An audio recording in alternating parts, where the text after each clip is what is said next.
everybody. So the final stop in my 7 cities 14-day series is Kiev in Ukraine. I only had about 18 hours in Kiev, so my first stop was the Slava. It's one of Kiev's 7 wonders. Hey everybody, I made it to Kiev in Ukraine and I just left the monastery, and it's a huge site. It's very, I would say, sacred, very spiritual. To enter, you should be in a skirt and have your hair covered. And there's no cameras, there's no footage, there's no filming allowed, which really just adds to the sacred atmosphere, I think.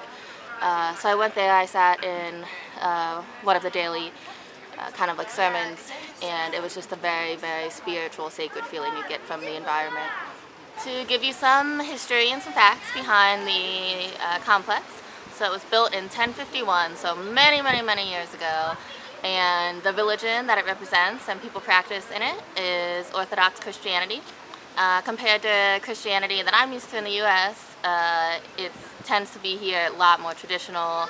I saw, candles, the sermon, lots of blessings, very spiritual, as I was saying before.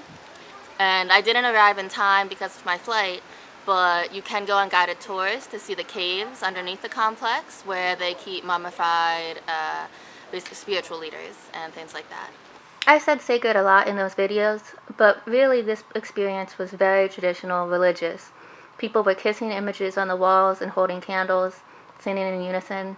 It was something I've never seen with Christianity before. Next, I walked over to the Motherland Monument. So right down the street from the monastery, you might be able to see behind me, is the Motherland Monument here in Kiev, Ukraine.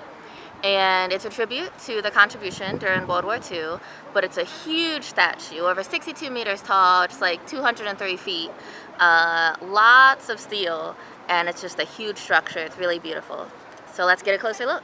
So once you enter the park, in addition to the large monument, you can walk through this almost like tunnel. It's a huge tunnel full of these stone carvings, and it's all in tribute to the USSR's influence in World War II.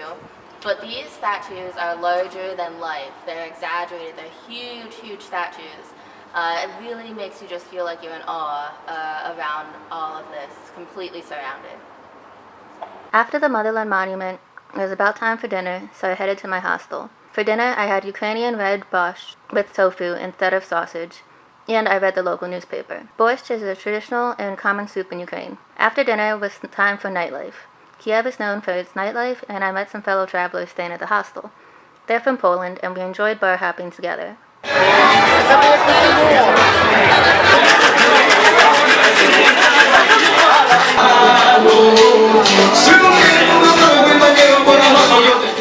So just like that, my time in Kiev is over. It went by really fast. I really didn't have that long of a time in the city. Ideally, I would have spent 1 or 2 more days here. There's so much I didn't get to see. There's so much I didn't get to try.